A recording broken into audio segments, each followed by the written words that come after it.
Hello, I'm Mr. Eliason, and welcome to APUSH. Today we're going to be talking about the development of the very exciting middle colonies, putting a whole bunch of other colonial groups on our radar, and talking about the ways in which the diverse groups of people that settled the middle colonies changed the cultural makeup and, of course, their interactions with Native Americans. So, let's dive in. Here are our basic objectives for today. Take a minute and pause and take them in. And let's dive into our narrative. So, the middle colonies are very difficult to categorize in their entirety. The southern colonies have a variety of traits that you've already sort of hopefully picked up upon from our lessons about Jamestown. The New England colonies, although they are getting more diverse, as we talked about in our lesson yesterday, also have some clear similarities, whereas the middle colonies, as we see here from this map that I got from a 6th grade textbook, are all over the place. Economically, look at all this different stuff they're up to. There's some fishing, and there's some cows, and there's some fur trading, and some raising of livestock, and some mining, and some timber, and some growing of cereal grasses, stuff like that. And they're also located, obviously in the middle.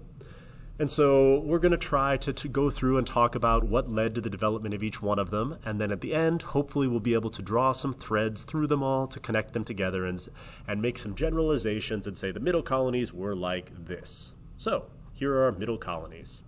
First, we've got Maryland, which is kind of a hot mess. Maryland was granted as a proprietary colony to this guy, Cecilius Calvert, Lord Baltimore. He wanted to use it as his sort of own private fiefdom, where he would rule as a feudal lord and then have a bunch of like lords and other sort of nobles under him and then serfs tied to the land. He was also Catholic, so he saw Maryland as a place that could be a haven for Catholics.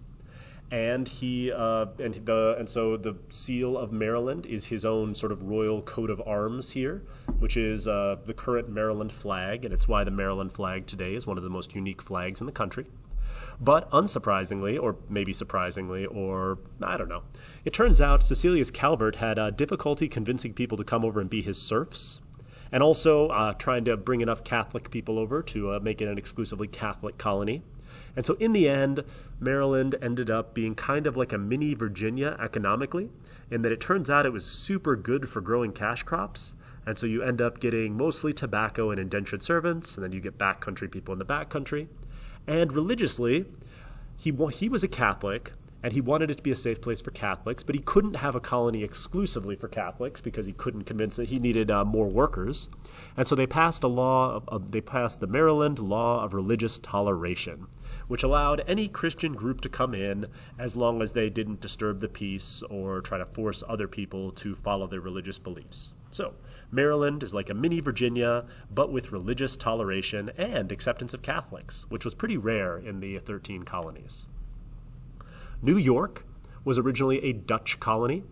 Obviously, hopefully, as we remember, Henry Hudson sailed for the Dutch before he sailed for the English, and he charted a little bit of the Hudson River there for the Netherlands. And so the Netherlands came up with the very creatively named New Netherlands colony and the very creatively named city of New Amsterdam. New Amsterdam was created on this island that was purchased from Native Americans called Manhattan Island, and it was a Dutch, mostly trading post, lightly settled. The Dutch were again trying to create this mercantile empire around the world. And so New Amsterdam was going to be just another trading post to hopefully open up the lucrative Hudson region to fur trading. Eventually, they found out that the Hudson River Basin is also relatively fertile, and so you got some large Dutch planters up there growing large estates of mostly cereal grasses, wheat, corn, things like that. And so here you see the city of New Netherlands trading with Native Americans until it got caught up in one of the many mercantilist wars that we're going to spend more time talking about tomorrow. But just to finish our story here, in the Second Anglo-Dutch War, which you don't need to know anything about beyond the fact that it's a mercantile naval war over trade restrictions between England and the Netherlands, the English sailed a series of ships into New Amsterdam harbor and demanded the colony be ceded to them, which it was, and then that was further codified in the treaty at the end of the war, and the English renamed it from New Amsterdam to New York, and from New Netherlands to New York. Way to go, England. And so you still had a lot of Dutch settlers there who just continued their fur trading and farming, but it's now under the control of the English and no longer the Dutch. New York Colony was really politically divided between the city itself and the Hudson River Valley, with the city being much more focused on trade, industry, and business, and the Hudson River Valley mostly focused on these large sort of familial estates growing agricultural products. And this divide between New York City and the rest of New York State continues to this day, with the interests of New York City somewhat diverging from the rest of the relatively large and populous New York State. So the city versus the upstate New York divide has been something that's been happening for, since the very founding of the colony. So exciting stuff there. New Jersey is even more pointless. It used to be part of New Sweden and also part of New Amsterdam, but it was given over to a series of friends of the kings whose names you don't need to know. Eventually it was divided into East and West Jersey, and it's mostly irrelevant going all the way up to today. And so I'm really not going to do anything beyond say that there's some restrictions on trade. There was some restrictions on trade. There was some restrictions on the powers of the General Assembly. But beyond that, honestly, you don't need to know anything about New Jersey, and I'll try not to bring up New Jersey again if at all possible. Then there's Pennsylvania. Pennsylvania is the most unique and probably representative of the middle colonies. It was founded by a guy named William Penn, who, as you may have noticed, bears a striking resemblance to the Quaker Oats man. Here we see William Penn there on the left. William Penn set up a very well-organized governmental system in order to try to encourage people to come over to his colony. He was a wealthy friend of the King of England, so he was granted the tract or the ability to settle by a royal fiat. So it's again a proprietary colony, and he set it up. He looks very much like the Quaker Oats man because he set it up to be a haven for Quakers, who were a pacifist religious group that emerged out of the sort of English Reformation and were generally persecuted in a lot of places where they settled. And so William Penn wanted a place for Quakers to be able to be Quakers without being harassed, hence Pennsylvania. He was willing to sell land to basically any settler who wanted to come there without any sort of religious restrictions or anything else. And he had so much territory that he was willing to sell it very cheap, and property requirements for voting were set very low. So it allowed more or less anyone who could get to Pennsylvania to purchase property, become a citizen, and then participate in government. And so because of this, Pennsylvania became known as the best poor man's country. And because it was a haven for Quakers, it was a place where tons of Quakers came to hang out, so they didn't get persecuted in other places. The Quakers had a very decentralized religious structure without any specific liturgy or even pastors or leaders of the services.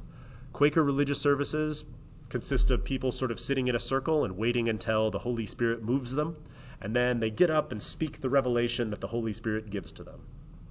Quakers are noteworthy not because any man could speak in the Quaker meetings, but also because it was open to women speaking in Quaker meetings. And so Pennsylvania had a long history of having increased tolerance and respect for women. So that's noteworthy as well. The city of Philadelphia became the central port of Pennsylvania, sort of right along the Delaware River there on the eastern coast of Pennsylvania, or the eastern edge of Pennsylvania, and it became one of the great colonial cities along with New York and Boston. So Philadelphia became a center of trade and industry within Pennsylvania. And the Quakers, because they were pacifists, had to purchase land from Native Americans and so generally had better relations with them, although they weren't beyond some level of chicanery. Famously, the Quakers purchased what were called walking purchases from Native Americans, giving them a specific amount of money for the amount of land that one man could walk in a day. The Quakers would then hire a series of fast runners in order to mark out as much land as possible, sometimes leading to conflict with Native Americans. And so in the whole, Quakers treated Native Americans better, although again, there are limits to their respect for Native Americans, especially when you're trying to get as much land as you possibly can. All of this led to a flood of settlement into Pennsylvania. But the journey to Pennsylvania was somewhat difficult. Quote, as Gottlieb Mittelberger here says, children between the ages of 1 and 7 seldom survive the sea voyage, and parents must often watch their offspring suffer miserably, die, and be thrown into the ocean from want, hunger, thirst, and the like.